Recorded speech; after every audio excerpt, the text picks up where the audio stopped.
Está começando mais um Sociologia Animada. Antes de começarmos, dê um like no vídeo, compartilhe com seus amigos que estão estudando Sociologia e seja empático nos comentários. No último vídeo sobre Marx, compreendemos como ele percebe a história da humanidade. Agora, vale a pena aprofundarmos um pouco mais nessa discussão e entender como funciona o trabalho no capitalismo. Assim como todo modo de produção, o capitalismo também contém uma infraestrutura e uma superestrutura.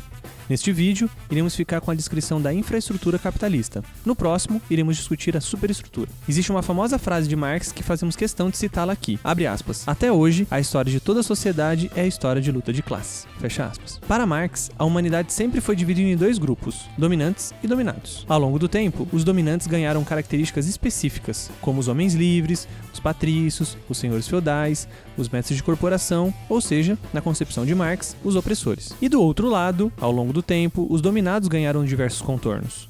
Os escravos, os plebeus, os servos, os aprendizes, enfim, os oprimidos. Não seria diferente no modo de produção capitalista, no qual os dominantes são chamados de burgueses e os dominados são chamados de proletários. Mas como acontece essa separação em dois grupos, segundo Marx? Ele dirá que essa divisão acontece por conta da propriedade privada dos meios de produção, ou seja, posse privada daquilo que garante a vida material da sociedade em determinado contexto. De um lado, teremos os proprietários dos meios de produção, de outro, os não proprietários dos meios de produção. Para estes últimos, a única coisa que lhes resta é a própria força de trabalho, o próprio corpo, pois nada mais ele possui. Essa condição pode ser percebida em toda a história da humanidade, e por sua vez, também no capitalismo. Os burgueses são os donos das fábricas, dos instrumentos, das terras, das tecnologias que fazem parte da infraestrutura e que garante a produção material e sobrevivência da humanidade. Contudo, de nada adianta ter tudo isso e ninguém para trabalhar lá. Marx dirá que, por conta disso, foi retirado tudo o que os proletários possuíam, saberes, costumes, conhecimento técnico, e instrumentalizado para fora deles,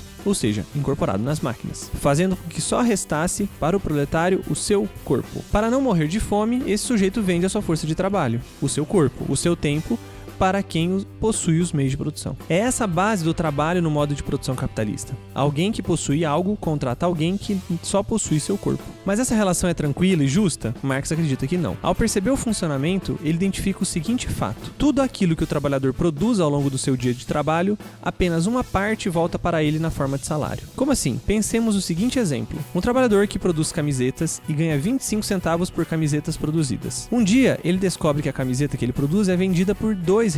Ora, para onde está indo os R$1,75 que restam? 30 centavos vão para custear a produção, o tecido, a máquina, a luz, a água, enfim, tudo que envolve a produção. E o lugar que vende a camiseta fica com 10 centavos por camiseta vendida. Nessa nova conta, temos R$1,35 que ficam para os donos do meio de produção.